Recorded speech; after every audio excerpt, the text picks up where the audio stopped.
news agency reports 2 suicide bombers blew themselves up within a few hundred feet of each other.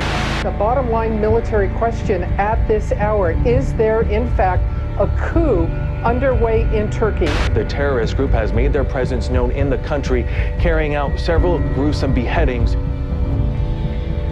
The Middle East. A place that makes you think of fear, uncertainty, the unknown. For most of us living in the West, it's such a distant place. Something we only see on TV or read about online. And despite the differences in language and culture, young people living in the Middle East are no different than you and I. Jesus said, go and share the gospel to every corner of the world. For most of us, reaching that corner, that seems impossible. And if we're honest, our fears brought us to this conclusion that the Middle East, it seems pretty hopeless. Deadly car bombing in Beirut. What could we possibly do? Lebanese finance minister and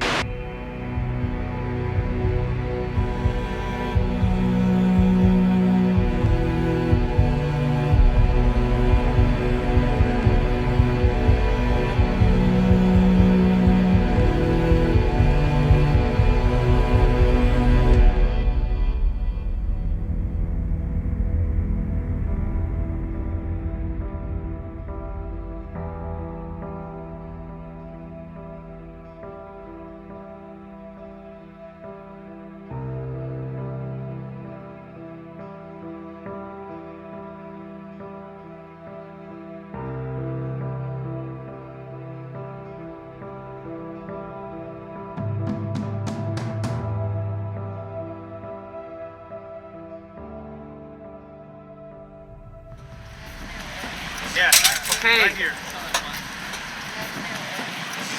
Is the owner? No, it's not him. No, it isn't. All right.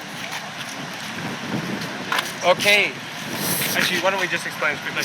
Guys, this is the place for tonight. This is where we're playing. So we've decided to, Nick's decided to, that we'll go basically right here. The stage will kind of, the cube will start or end there, and you'll be out front. And we'll park the vans a little ways behind you to give some backdrop and some coverage. And then we'll play out this way, getting the most amount of open space.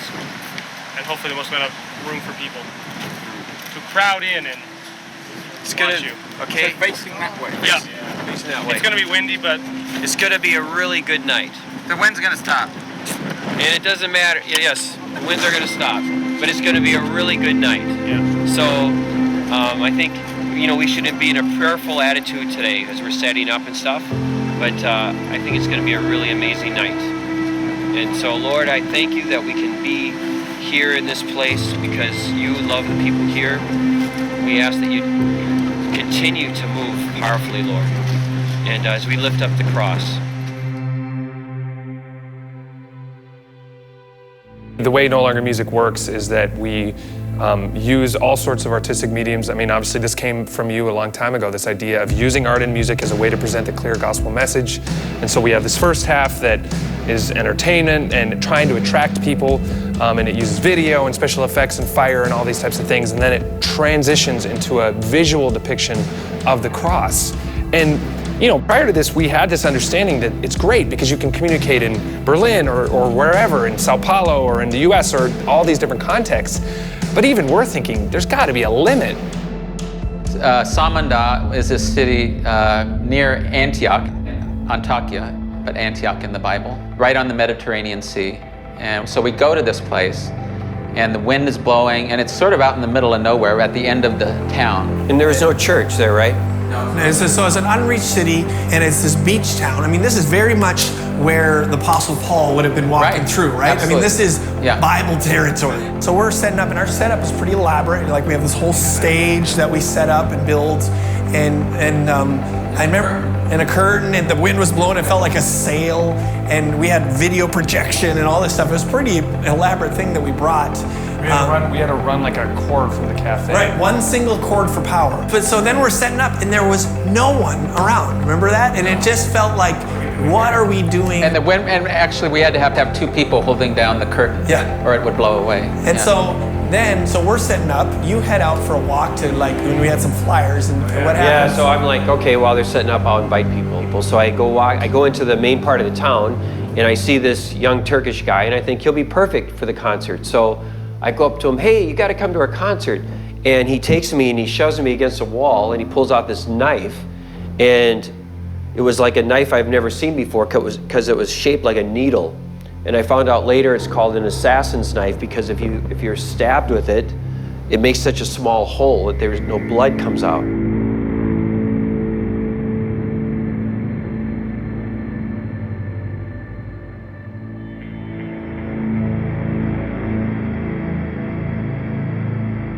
A Christian rock band in the Middle East. In a town where you could feel the darkness like the dark weather that was all around us. The beach is supposed to be a beautiful place. But this beach was filled with trash and dead animals. And honestly, it felt like an illustration of the spiritual death that was all around us. There was no church in this town, and a local missionary said there had not been public proclamation in this place for over 1,000 years. On top of that, it just seemed like a ghost town. The whole place was empty, and we were wondering, what were we doing here? Why would God have brought us to a place like this? And so he's getting ready to stab me with this knife, and then this guy on the street tells him to not do it, to leave me alone. And so he kind of really, it was unbelievable, and he really heavy. And so I start walking back, and I felt, it was almost like Satan was screaming in my ears, and I felt like he was saying, this is my village. I felt like Satan was saying to me, you can't talk about Jesus here.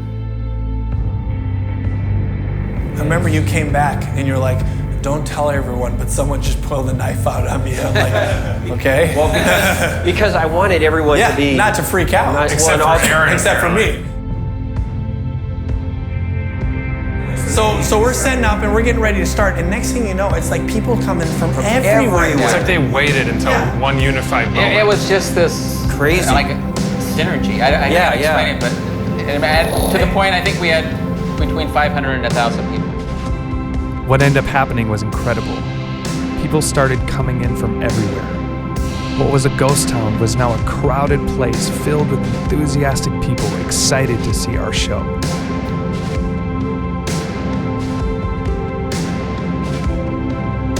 Every concert starts with special effects and entertainment, a way to draw people in and create a good atmosphere. But then it transitions to a drama that shows the life, the death, and the resurrection of Jesus. We really had no idea how the crowd was going to react. It's one thing to just play a rock show in a conservative Muslim town, but to openly share who Jesus is, we had no idea what to expect. Not long before this tour, our translator had almost been beaten to death for being a Christian. Despite the risks, we knew that God was calling us to be faithful and not deny Him.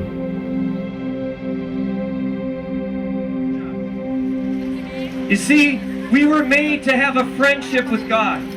Bizler Tanrı'yla bir ilişki içinde olmak için yaratıldık. You know, like a good father would have with like this beautiful little girl. Tıpkı bir babanın çocuklarıyla olan ilişkisi gibi. Bakın buradaki küçük çocuk gibi.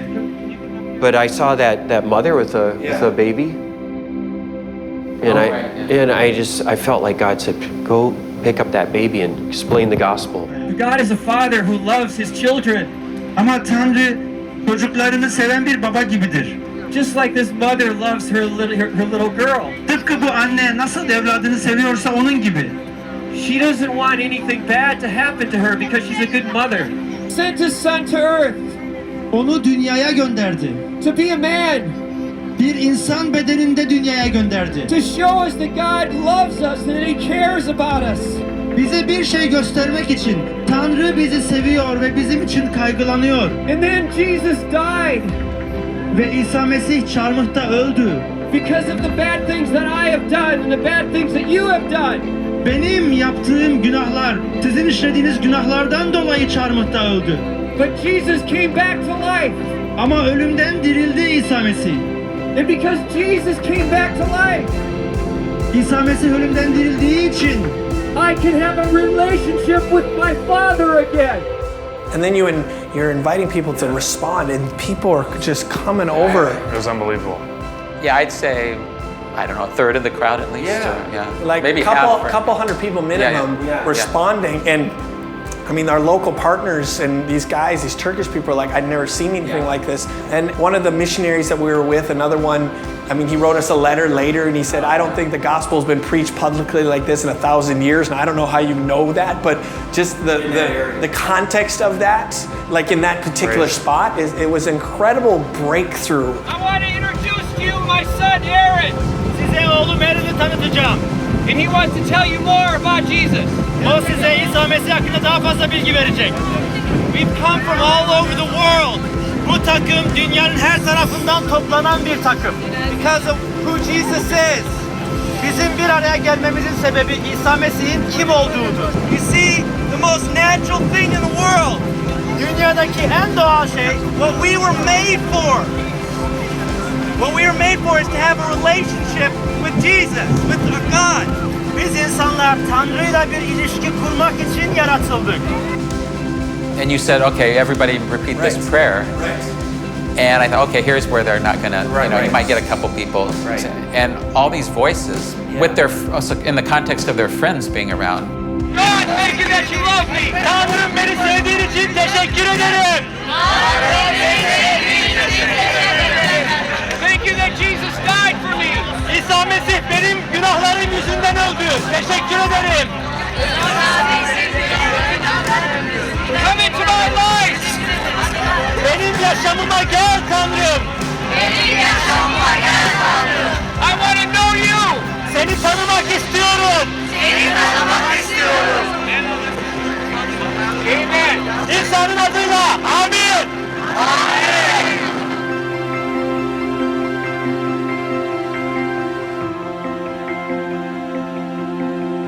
What's important to me is, man, we had that moment preceding that, where that time of seeking God and desperately asking Him to move.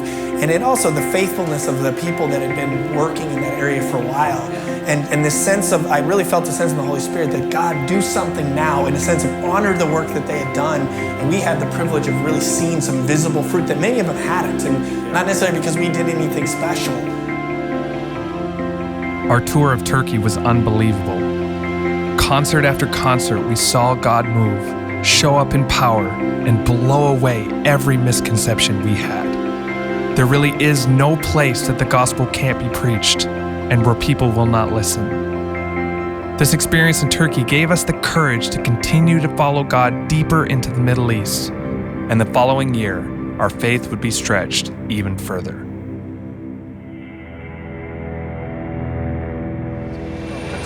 All right, there's some people here tonight who've come, and they say if we do the show, they're going to be violent.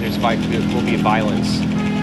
Okay, and so that's why they're afraid to do the show. There's people here who have threatened to like cause a riot or something if we do the show.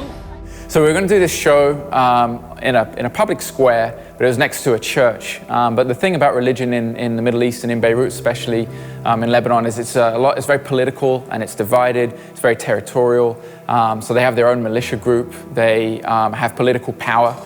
And we're going to do our show in this area. And we even went and met with some of the people from this religious group and asked for permission. Can we do a show here? But some of the people from this church were not happy with the fact we were doing a show. So when we arrived to do the show, they turned up and they said, if you guys do a show, we're going to cause violence in the crowd. You have to cancel your show.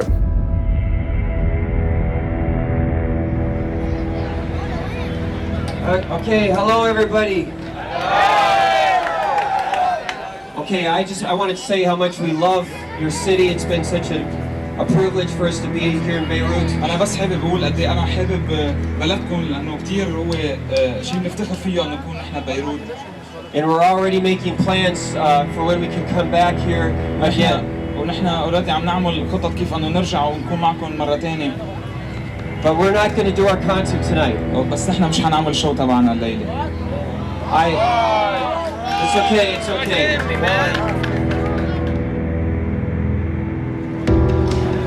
There are people here that were gonna beat on us basically, and police with machine guns coming and I don't know. That's what they say. I don't know. And the reason that because I had a long conversation with one of the leaders from the church, and she said, if you do a concert tonight, there are people who promise to be violent. And so I thought, and I'm sure she's leading her. She said, that's, you know, so, because I really explained to her in detail everything, and I thought, well, so then I said, well, then can I just go on the stage and speak? You know, we won't do any concert. So we just decided that we'd preach from the stage. David said, let's not risk this, let's just preach. We don't need to do a show, we'll preach. There was a whole crowd there already waiting for the show, and this was the crazy thing. Anya's there with her camera out, filming everything, getting into the crowd, asking people questions, you know, why are you here, what are you here for? I'd say probably around 80% of that crowd were Muslim, and there were all sorts of ages, there were families there were people that had been following us because they'd seen another show and they wanted to see that show. But even as David was on the stage and started preaching, the people in the crowd started fighting. And it was basically the crowd that had come to see the show fighting against these, this religious group, these Christians or nominal Christians who were there saying, you can't do your show.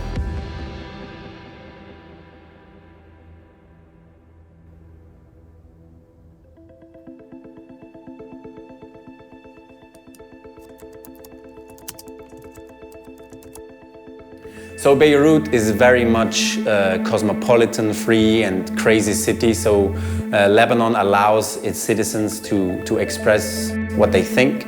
So, and because the young generation is skeptical about religion, skeptical towards culture, you would find people take their freedom to express that, which leads to Beirut being very much an epicenter or a thriving hub for culture and arts and music. Every evening you could go to concerts, to graffiti workshops, or to design workshops, or poetry nights, or you name it. It's very much a vibrating city. Again, it's people really like taking the opportunity to express their desires, to express their longings, to express their dissatisfaction. So this for us opens up a great way, or creates a great platform to come in and proclaim the gospel. It would be wrong to think that because they're Arabs and because we're in the Middle East, we should try and create bridges by kind of communicating Jesus through the Quran, or kind of taking up those verses in the Quran where it talks about Jesus and all that sort of stuff. But with the young generation in the Middle East who has already disconnected from institutionalized religion, that won't work, or that would just be even more proof for them that we're not understanding them. Whereas music and art and creative means, or digital means, are just the perfect ways to connect with that generation and talk about Jesus. It says in the Bible that you were created for good works in advance, before you were born. انه انتم تحضرتوا من قبل ما تخلقوا لتعملوا اشياء صالحه. What? Okay, if you want to know Jesus, I have to stop now, okay? And then our organizer that from Lebanon, he goes, you gotta get out of here. They're calling up people from all over the city with guns. Remember, it was really tense, and we didn't know what was going on. And there was fist fights breaking out. Yep. So if you want to know Jesus, you're saying yes, I want to give my life to Jesus. Then I want you to come with me to the middle of this place. أنا مشغول وقف هلا بس إذا أنت حابب تعرف يسوع، please قرب لعندي أنا لقدام. Come. If you want to know Jesus, come and kneel with me. Come here. قرب واركع معي. In this square, don't let anyone stop you. If you want to know Jesus. ما تخلي حدا يبعدك عن يسوع، ما تخلي حدا يبعدك عن معرفة يسوع. You want to know God? You want to know God? Yes!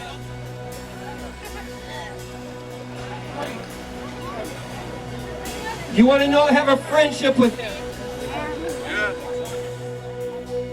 So it was this really weird situation, and we went off the stage, went down into the crowd to try to talk to people. David's trying to preach. He invited people to respond, and they did. Like there are these young guys kneeling in the middle of this crowd. There's an act of humility. If you don't want to kneel, don't. But if you want to give your life to Jesus, kneel with me. And while they're kneeling to pray, this one dude turns up and he's like all aggressive and he says, if you don't stop preaching, I'm going to break your jaw. Them, while Dave was speaking and I translating, he told me, if you didn't shut up, I'll break your your jaw. So this was someone from this kind of political church group, and they had a gun. Yeah, and so I kept preaching, and then finally he said, you have to stop. So yeah, you were talking in the middle of the crowd, and he actually pulled your arm down. Jesus, thank you that you love me. يا رب اشكرك انه انت بتحبني. احنا وقفنا الشغل كل شيء وقف ليس هذا الامر مني انا مش الحكي اوكي لا وديع مثلا امر وديع ولا شيء داعيه خلاص شعبيه بيخبطوكم هلا في وقت اللي هو خلاص عم بقول ولا شيء ليش خلاص عم بقول And it was kind of one of those chaotic riot experiences where we didn't really know why it was happening. There's arguments going on, people yelling.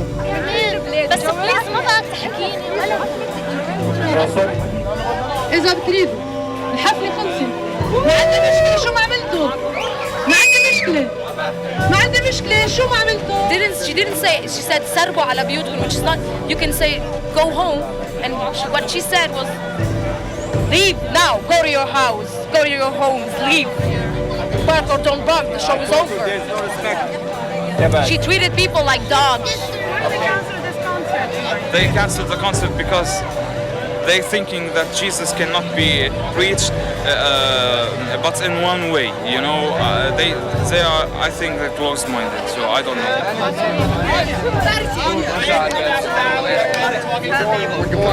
Take your camera away and let's just in only on stage.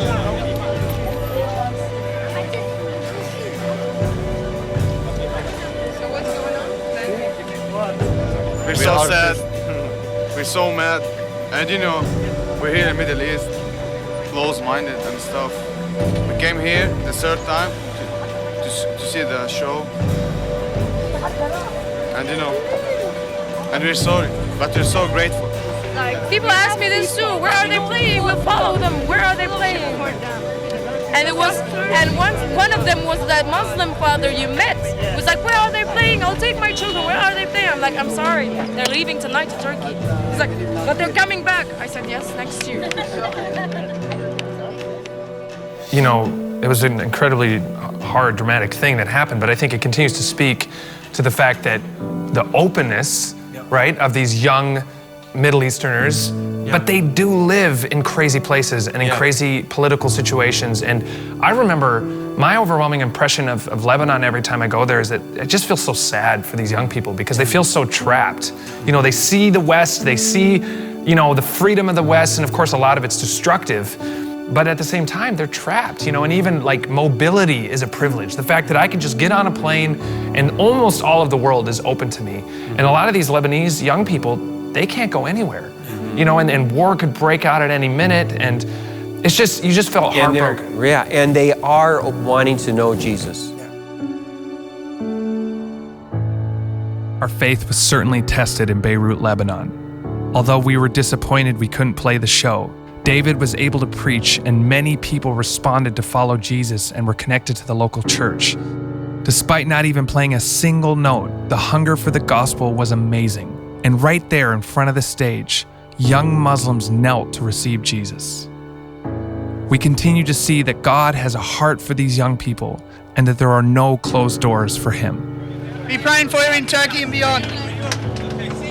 You guys, despite everything, a lot of great things happened tonight. So actually it was really productive, even though you didn't get to do your show. God is great. It was wonderful to have you. You got to come back.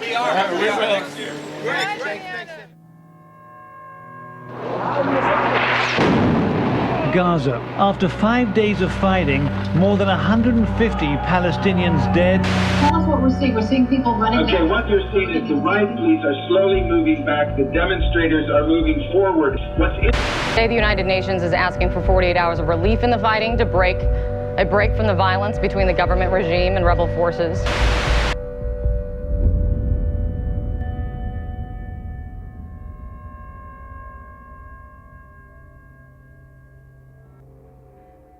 So yeah, obviously when we in the West think about the Middle East or think about what's happening in the Middle East, what comes up are pictures of bombs and suicide bombers and tanks and Kalashnikovs and all that sort of stuff. And this is, I mean, obviously that's part of the reality that is happening on the ground when you talk about Syria or the war, like the situation in Aleppo and Iraq and that sort of thing. But it is also, I mean, we constantly need to remind ourselves that this doesn't apply to a lot of people who live there also, to people who are not involved in the war, to people who actually are whose lives are destroyed by the war and who are just, who don't want to have anything to do with it, nor with the ideology that fuels that kind of stuff. Yeah, I mean, most people, or I mean, all of the people we're in touch with or that we know completely disconnect again from an Islamic or fundamentalist ideology that flashes out. And it's actually, the tragic thing is that because the young generation in the Middle East is aware and is educated and is sophisticated, they know how we think about them. They know that, like, we as Westerners think that they're all terrorists, which is a source of frustration for them, because whereas they want to be part of what's going on in the West and they want to exactly identify with what young people do in the West, they are aware that, like, their peers in the West see them in a completely wrong light. And so, yeah, that's pretty frustrating, actually. Yeah.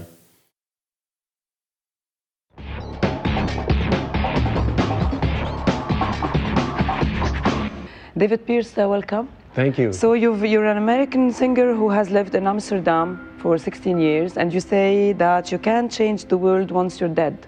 Yes, that's true. Is that why you're calling your band No Longer Music? What do you mean by No Longer Music? To us, the message is the most important part of our band. So miraculously, we were given this opportunity. I was invited to do this live interview on MTV Lebanon. And so it was like, how do I do this and how much should I talk about? And I just had this really strong conviction that I had to talk about Jesus, which broke all the rules. It's like, first of all, it was the Middle East, and then secondly, we're on this big commercial secular station, so in every way it was against the rules, but I really felt like I needed to talk about how Jesus is about love and not hate. Well, the whole point of our show is to bring this story, and the story is about how we've become polluted by the world. I mean, it's pretty hard to not, if you live in a sewer, to not get polluted by it. And so we've become polluted. We've become dirty.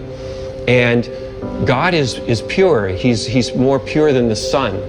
And so because of that, I can't get close to him. But because God is a good father, you know, a lot of people think that God, if he is there, he's angry and he's just looking to judge us.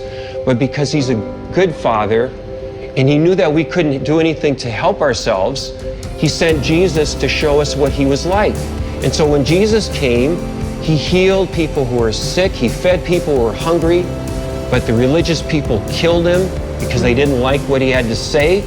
But because Jesus died, he took on himself the consequences of this pollution, the bad things that I've done, the evil that we see all around us, and this death sentence can be broken.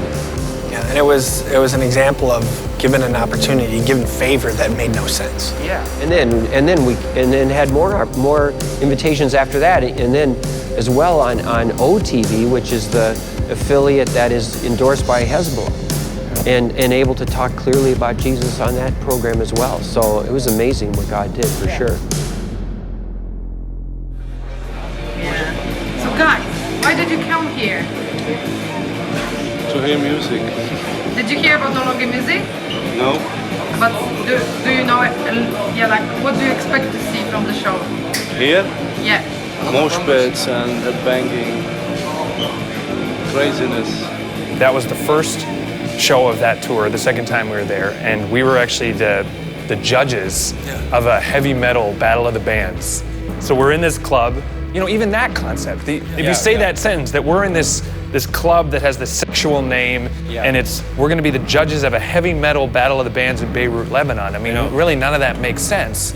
So it's just continuing to dispel the myth that that the Middle East is unreachable and that they're not like us. And truthfully, like you said, that club could have been in Sao Paulo or Berlin or anywhere. I believe that Beirut is sick of hearing about religious ideas, and you need to know God.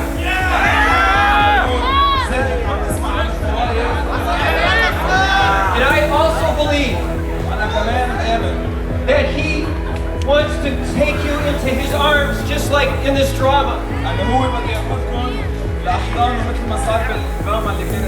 Maybe you're like the girl and you feel abused by the world. You've been raped by the world.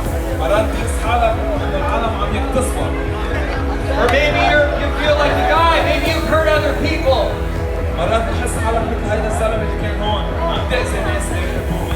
Well, I'm here to tell you that Jesus breaks the chain. And I think the thing we saw is that we didn't have to go in, we could be very clear with the gospel message. Like, you were able to step off the stage after the concert and very clearly share the message of Jesus and invite people to respond. And they're very open and hungry because their perception, and you spoke a lot against this, their perception of religion is these violent divisions and religious things that are controlling and want to kind of control them. And so you spoke of freedom, and freedom that was found in a relationship with God through Jesus and what He did on the cross, and they were so open to that. And so it really showed us that we can speak clearly to these people in the Middle East and that they are hungry and open if they can just have the opportunity. God bless you. Goodbye.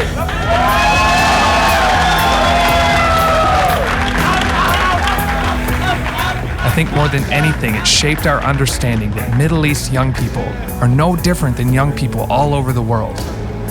They love music and art, they're hungry for the truth, and if we are willing to go, they will listen. We'd seen God do amazing things in the Middle East.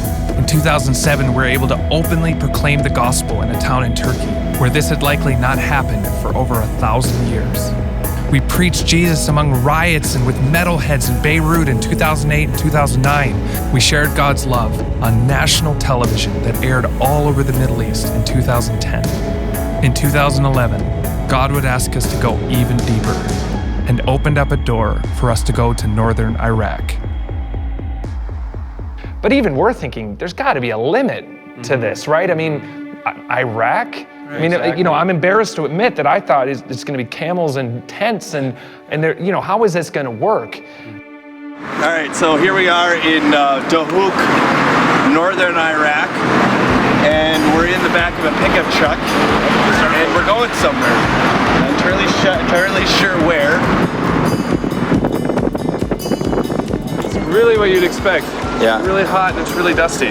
Really hot and dusty. I mean, it's a pretty shallow assessment thus far.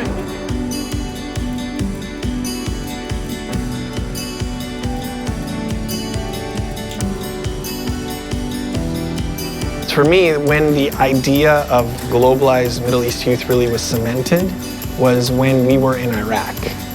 And we went to Iraq in 2011, and that had come about because of some connections we'd made in southeastern Turkey in 2008. So this had been kind of a buildup that led us there. And we had this feeling of what is it going to be like to go to Iraq? You know, and this was still when the war was very much still going on in various ways. And there was a sense of how in the world are we, this Western rock band, going to be relevant in a place like Iraq? And or survive.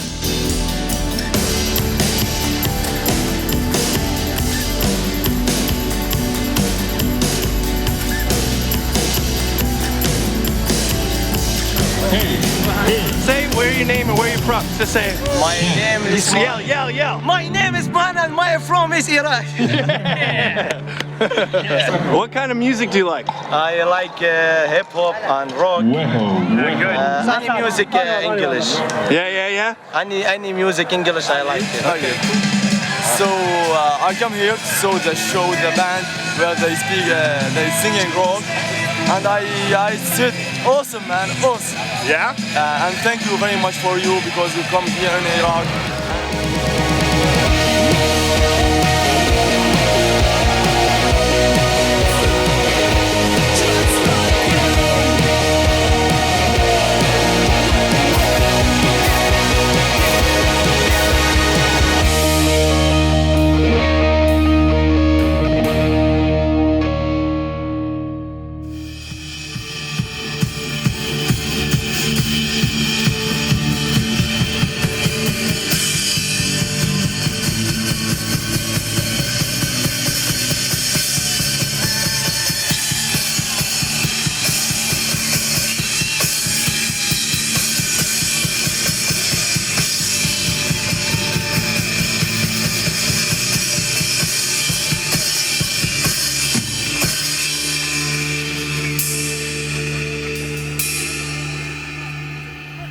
It was a really incredible time to be there and to open our eyes even more to the idea of Globalized Middle East Youth and how they can be reached, and how they can be reached in modern ways, and they want to engage with you. And so it really pushed and gave me this vision. We need to be there. We need to go there. And that has led to our whole focus on reaching Globalized Middle East. And it wasn't just that we went and we survived. Right. Right? I mean, we were seeing young people giving their lives to Jesus. Following Jesus is not just another religious system.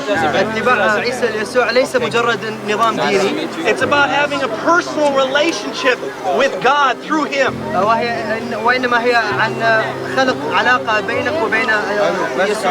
It's not about doing certain religious things to earn God's love.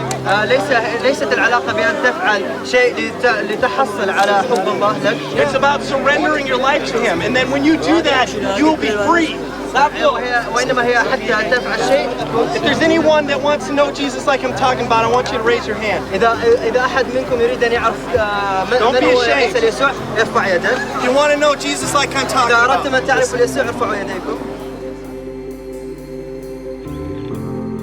Well, actually, there's a lot of good listeners here, especially for such a gospel and rock and roll and other kind of music. So I guess you're in the right place here. A lot of people like that. Yeah. I mean, I'm not Christian, but I'm cool with it, and everybody else is just like me, because it's really awesome. It's freaking great, man. It's it's funny because it's like you have so many misconceptions about it when you come here. I mean, for me, the fact that we're at this theme park and there's a roller coaster here, to me, I thought like this place was like just gonna be sand and some tents and maybe a camel or two. And I think the biggest wake-up call for me is the truth of the fact that there is a hungry, young demographic. So I mean, these kids are Western, really, living in the East, and are ready for the truth. And I think a band like No Longer Music totally works here. Art is as relevant here as it is in Minneapolis, as it is in Nashville, as it is in Germany. I mean, it's unbelievable how into music and into art they are. They're hungry, they're searching, and they're just as influenced by art and music as they are anywhere else in the world.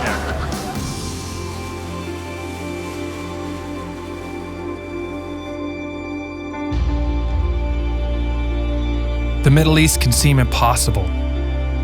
How could you talk about Jesus in a place like that? But what we have experienced in No Longer Music is that there are no closed doors for the gospel. It has not been easy, but God has been with us everywhere we have gone. And what we've experienced is that the Middle East is open to the gospel. I believe that the church needs to open its eyes to the reality that there are no places that Jesus can't go. I believe God would call more people in the church to go, to give, and to pray for the Middle East. But it begins by seeking God. It begins by understanding that He is bigger than any power, any principality, any religion. And then saying, God, I will go wherever you call me to go, no matter the cost, because I believe that you are powerful and that there are no closed doors for you.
like to know God like I'm talking about. Böyle bahsettiğim gibi Tanrı bilmek isteyen kimler var? Evet, harika. Okay, I just want to bless you.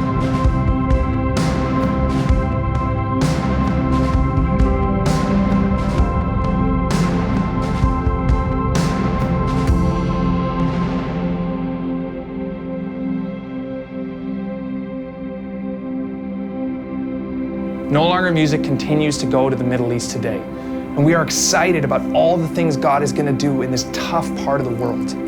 The Bible says that the harvest is plentiful, but the workers are few, and this simply isn't right. Our heart is to not only go, but to challenge those in the church that it is possible to reach young Middle Easterners. We want to see those in the church go and give and pray. We will go to the Middle East. We will proclaim Jesus. Will you join us?